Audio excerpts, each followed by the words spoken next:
প্রিয় দর্শক, আপনারা দেখছেন পিজি বাংলা। আজ হরিয়ারপাড়া ফুটবল ময়দানে জনতা উন্নয়ন পার্টির উদ্যোগে অনুষ্ঠিত হওয়া জনসভার ভিডিও আপনাদের সামনে তুলে ধরতে চলেছি। এই সভায় দলের চেয়ারম্যান হুমায়ুন কবির মহাশয় বক্তব্য রাখেন। এখন আপনারা সরাসরি শুনুন তার সম্পূর্ণ বক্তব্য। দেখতে থাকুন পিজি বাংলা। ছোট দপ্তরের মন্ত্রী, পুলিশ মন্ত্রী, মুর্শিদাবাদ জেলায় 72% মুসলমানের বাস, 27টা থানা, যাতে অনেক মুসলমান অফিসার আছে তাদের লাইনে পিছন সারিতে দাঁড় করিয়ে রাখছে।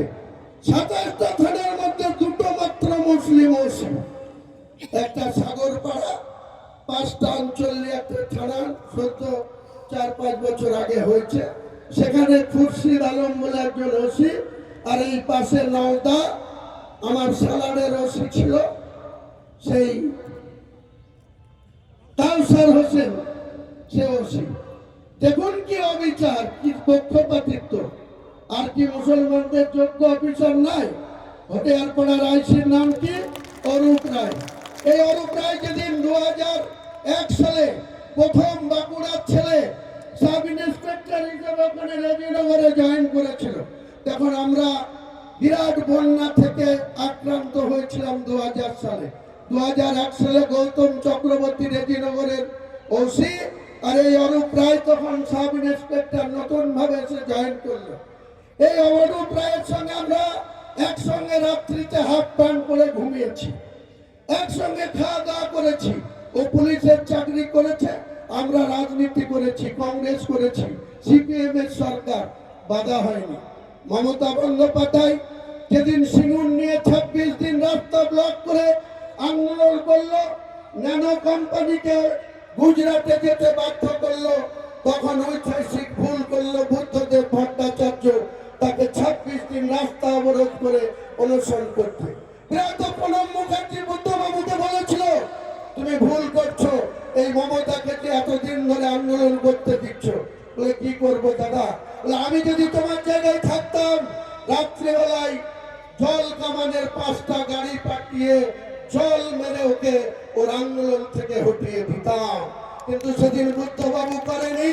আর আজকে মমতা বন্দ্যোপাধ্যায় নন্দীগ্রাম নিয়ে আন্দোলন করে, সিঙ্গুর নিয়ে শিল্পকে উচ্ছেদ করে গুজরাটে সানন্দে নিয়ে চলে গেল যে নরেন্দ্র মোদী 2014 সালে। সেই মমতা বন্দ্যোপাধ্যায়ের ভেতরে ভেতরে সাপোর্ট পেয়ে তার আগে অটল বিহারী বাজপেয়ীকে ওই মমতা বন্দ্যোপাধ্যায়ের বাড়িতে ডেকে নিয়ে এসে তার মা গায়ত্রী দেবীকে নিজে প্রণাম করলো অটল বিহারী বাজপেয়ী।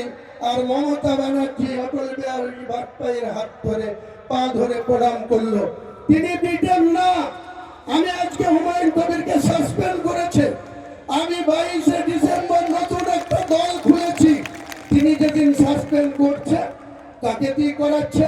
তার আগের দিন বহরমপুর সার্কিট হাউসে বসে এখানকার বিধায়ক আলাজ নিয়ামত হাজিকে ডেকে বলছে, তোমাকে কাল বহরমপুরের মিটিং এ থাকতে হবে না, তুমি চলে যাও কলকাতা ববি হাকিমের কাছে। বলছেও না যে হুমায়ুন কবিরকে কাল সাসপেন্ড করবে, তুমি ওখানে গিয়ে থাকো। তাকে বলেওনি, তাকে পাঠিয়ে দিয়েছে, বলছে বহরমপুরে থাকতে হবে না, তুমি যাও। আর এক আকরুজ্জামান প্রতিমন্ত্রী পাওয়ার ডিপার্টমেন্টে, তাকেও বলেছে চলে যাও, এখানে থাকতে হবে না। আপনারা জানেন, আমাকে আগের দিন রাত্রিতেও বলছে মঞ্চে আসতে, সকালবেলায় 8:30টাতেও বলছে মঞ্চে আসতে। আমি যখন 11:10 ওখানে গেছি মুখ্যমন্ত্রী সার্কিট হাউসে, আর 11:20 জানতে পারছি নিয়ামত হাজিকে বাঁ পাশে আর ডান পাশে আকরুজ্জামানকে বসিয়ে প্রত্যেকটা গ্রামে যেমন মুসলিমের সঙ্গে লড়াই লাগিয়ে রেখেছে, প্রত্যেকটা ব্লকে যেমন মরছে কে মুসলিম, মারছে কে মুসলিম, দেশ খাচ্ছে কে মুসলিম, ডিম খাচ্ছে কে মমতা ব্যানার্জির দারোগা বাবুরা।